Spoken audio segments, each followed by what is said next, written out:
अस्सलाम वालेकुम नाज़रीन, ये हफ़्ता बहुत अहम तरीन हफ़्ता अदालती लिहाज से बड़ा अहम तरीन आगे तमाम तर दिन होने जा रहे हैं। लेकिन आज एक बारीक तरीन कार्रवाई डाली गई, एक बड़ी कार्रवाई डाली गई, बड़ी बारीकी से डालने की कोशिश की गई, लेकिन एक बड़ा काम किया गया है। आपके सामने वो रखेंगे, आपसे शेयर करेंगे। लेकिन इसके साथ साथ अली मीन गंडापुर साहब की एक स्टेटमेंट, सबसे पहले मैं वो शेयर कर दूं आपके साथ कि एक स्टेटमेंट उनकी इस वक्त वायरल है।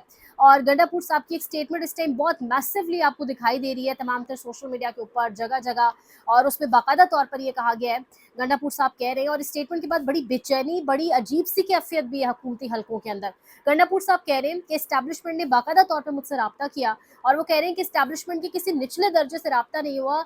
टॉप ऑफिशियल्स, जो एस्टैब्लिशमेंट के हाई रैंक ऑफिशियल्स हैं, उनकी जानिब से रब्ता किया गया और कहा गया कि जी हालात ख़राब हो सकते हैं, तो बराए मेहरबानी जलसा जो है अभी आप फ़िलहाल इसको मनसूख करें।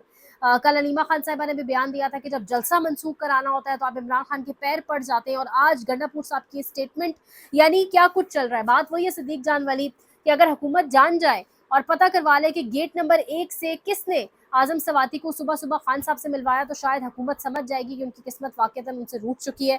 आज कौमी असम्बली के अंदर क्या हुआ, कौमी असम्बली में जो मंगल वाला रोज़ है, उसको एक प्राइवेट बिल्स डे के तौर पे वो एक दिन होता है जिसमें कोई भी लाजमी होता है हुकूमती नुमाइंदा, बल्कि कोई भी अपोजिशन से भी बिल पेश कर सकता है, तजवीज़ पेश कर सकता है। लेकिन आज पूरे का पूरा दिन लग ये रहा है कि पूरी की पूरी ज़िम्मेदारी जो मासूम और नाज़ुक कंधे नूर आलम खान साहब के उनके कंधों पर डाल दी गई थी। नूर आलम खान साहब हैं कौन? नूर आलम खान साहब वही हैं जिनकी नशस्त के ऊपर तमाम तर बैनुल-अक़वामी इदारे, जो सर्वे करने वाले इदारे हैं, जो आके इलेक्शंस आपके मुल्क के अंदर ऑब्ज़र्व करते हैं, जो असेस करते हैं, उन तमाम तर इदारों ने कहा था कि नूर आलम खान जो हैं वो अपने हल्के के अंदर कोई 70 से 75,000 वोट जाली उनको पड़े और वो इस तरीके से जीते, यानी धांधली धांधली से भी ऊपर की गेम उनके साथ हुई और वो जीते। और वो नूर आलम खान, उनके कंधों पर ये जिम्मेदारी डाली गई और नूर आलम खान की जानिब से बिल्स पेश किए गए। अब बिल्स किस किस हवाले से पेश किए गए वो बड़ा अहम होगा देखना।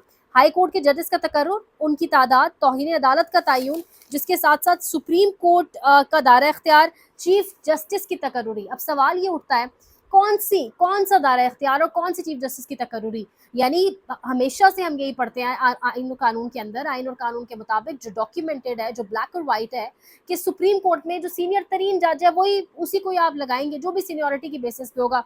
कल रात मंसूर अली खान के प्रोग्राम में ख्वाजा आसिफ साहब बैठे हुए थे और ख्वाजा आसिफ साहब से मंसूर अली खान साहब ने 2-3 मरतबा पूछने के बाद कहा कि अगर आप कहते हैं, आप बार बार कह रहे हैं कि हम सीनियरिटी बेसिस पे तैनाती करेंगे, हम सीनियरिटी बेसिस पे तैनाती करेंगे, तो अगर आप कहते हैं तो हम टिकट चलवा दें कि मंसूर अली शाह साहब की तैनाती होगी।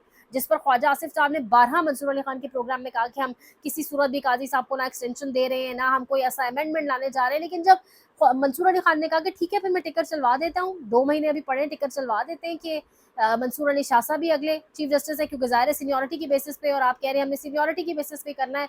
जिस पर ख्वाजा आसिफ ने ये कहकर आइन बाई शाई कर दिया कि अभी बड़ा वक्त पड़ा है, अभी देखा जाएगा, 2 महीने पड़ेंगे यही काम। एक और साहब कल बैठे थे, उन्होंने भी बिल्कुल ऐसा ही किया प्रोग्राम के अंदर। शाहजेब खानजादा के प्रोग्राम के अंदर भी एक और साहब बैठे थे, बिल्कुल सेम काम उन्होंने भी किया और उन्होंने कहा कि नहीं, कोई कुछ टिकर शिकर नहीं चलाना, कुछ भी नहीं करना, और मैं जो हूँ, हम जो है वो कर लेंगे। आजम नज़ीर तारड़ साहब ने गालिबन बिल्कुल उनसे भी उन्होंने मतलब बार बार सीनियरिटी बेसिस पे ये लफ्ज़ बार बार दोहराया, लेकिन अपने मुंह से एक मरतबा भी जस्टिस मंसूर अली शाह साहब का नाम नहीं ले सके। वो एक मरतबा भी जस्टिस मंसूर अली शाह साहब की एज चीफ जस्टिस ऑफ पाकिस्तान तकर्रुर के हवाले से बात नहीं कर सके, वो ये हालत थी। तो ये पाकिस्तान के अंदर इस वक्त एक बारीक वारदात डालने की तैयारी, और सुप्रीम कोर्ट में चीफ जस्टिस की तकर्रुरी कैसे होगी, उसके ऊपर इस तरीके से चेक एंड बैलेंस रखा जाएगा और उसको इस तरीके से देखा जाएगा। उस हवाले से एक बड़ी कार्रवाई एक लोटे के जरिए, नूर आलम खान जो डेफिनेटली एक लोटा है, उसके जरिए डलवाई गई। आज इलेक्शन कमीशन ऑफ पाकिस्तान के अंदर पीटीआई भी अपनी दरखास्त लेके गई है इलेक्शन कमीशन को, के सामने उसने रखा है, चैलेंज किया, बल्ले वाला सारा मामला भी। और इलेक्शन कमीशन के मेंबर ने पूछा है कि बताएं पीटीआई का स्टेटस क्या है, जिस पर बैरिस्टर गौहर ने जवाब दिया कि पीटीआई का स्टेटस बहुत अच्छे से सुप्रीम कोर्ट ने वाजे कर दिया है, और अदालती उन्होंने कहा है कि अदालती सुप्रीम कोर्ट के फैसले को मद्देनजर रखते हुए और तमाम तर चीज़ों को देखते हुए हम ये बात कर रहे हैं या हम ये दरखास्त रख रहे हैं इलेक्शन कमीशन के सामने कि मखसूस नशस्तों के ऊपर तब तक कोई फैसला ना दिया जाए जब तक सुप्रीम कोर्ट से एक क्लियर वर्डिक्ट सामने नहीं आ जाता।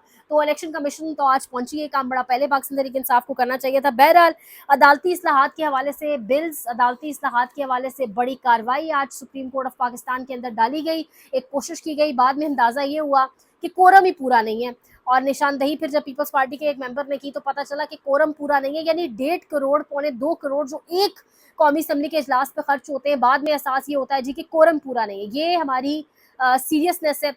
कल बलूचिस्तान के अंदर जो कुछ हुआ, बलूचिस्तान के अंदर जो कुछ हुआ, उसके बाद शर्म उससे भी ज़्यादा इस बात पर आती है कि पाकिस्तान को एक ऐसा वज़ीर दाखिला मिला है, न जाने किसका लाडला, किसका चहीता आदमी है, एक ऐसा वज़ीर दाखिला मिला है जो आज बलूचिस्तान के हवाले से इस कदर नॉन सीरियस गुफ्तगू कर रहा है और कह रहे हैं जी कि ये बलूचिस्तान में जो दहशतगर्दों वाला मामला है, इस पर किसी ऑपरेशन की ज़रूरत नहीं है, ये ज़्यादा से ज़्यादा एक एसएचओ की मार है, एक एसएचओ की मार है। ये उस शख्स के अल्फाज हैं। कल बलूचिस्तान में जिस दरिंदगी से, जिस सफाकियत से, जिस तरह मारा गया, जिस तरीके से 75 लोग मारे गए 24 घंटे के अंदर, 20 घंटे के अंदर, वो सब कुछ हमारे सामने है, खून ही खून, और कोई भी इससे नागहानी सूरत हाल पैदा हो सकती थी, कोई भी हालात यानी ख़राब हो सकते थे, एक्सेप्शनल सिचुएशन पैदा हो सकती थी अमन ओमान के हवाले से। लेकिन कहा यह गया जी कि किसी ऑपरेशन की ज़रूरत नहीं है, एक एसएचओ की मारे, ये आदमी आपका मुल्क का वज़ीर दाखिला है। जिस जगह वो बड़ा एक मशहूर पिछले अरसे में किसी ने एक एनालिसिस किया मोहसिन नकवी के ऊपर कि जिस घर के अंदर ये आदमी पैर रखता है वो घर तबाह और बर्बाद हो जाता है। मतलब इलेक्शंस कराए, निगरान सेटअप के अंदर आए, जो हालात इन्होंने लोगों के साथ किए, लोगों की बददुआएं आज तक इनका पीछा कर रही हैं। क्रिकेट के का पूरा डिपार्टमेंट इन्होंने संभाला, हमारे सामने सब कुछ मौजूद है। बड़ी सर्जरी के नाम पर फिर जो कुछ इन्होंने किया वो हमारे सामने मौजूद है। आज ही वज़ीर दाखिला हैं और बलूचिस्तान में कल जो एक अजीबो गरीब गैर मामूली वाक़या हुआ उसके ऊपर ये कह रहे हैं कि कुछ भी नहीं है, एक एसएचओ की मार है। तो क्यों नहीं भेजते फिर आप एसएचओ?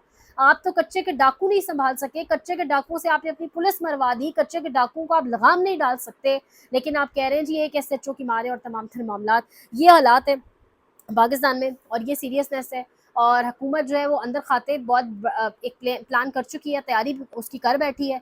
कल अब देखते हैं किस तरफ जाता है मामला, लेकिन तमाम तर चीज़ें सामने बज़ाहिर नज़र आ रही हैं और हर चीज़ वाज़ेह खुलकर सामने आ चुकी है। हर प्लेयर, हर खिलाड़ी, उसके चेहरे से आप कह लें अब पर्दा गिर चुका है। सब कुछ सामने दिखाई दे रहा है कि किस तरफ मामलात जा रहे हैं, किस तरीके से मंसूर अली शाह साहब का रास्ता रोका जा रहा है, किस तरीके से मंसूर अली शाह साहब से जान छुड़वाने की कोशिश की जा रही है, वो सब कुछ सामने आ चुका है। अब कल देखते हैं कि कल भी नूर आलम खान साहब के ही मासूम और नाजुक कंधों पर जिम्मेदारी डाली जाएगी मजीद बिल्स पास करवाने की, या कल कोरम पूरा हो पाएगा, यानी कल के हवाले से इंशाल्लाह आपको अपडेट करेंगे। चैनल को लाइक करें, शेयर करें, सब्सक्राइब करें। बहुत ख्याल रखिए। अल्लाह हाफ़िज़।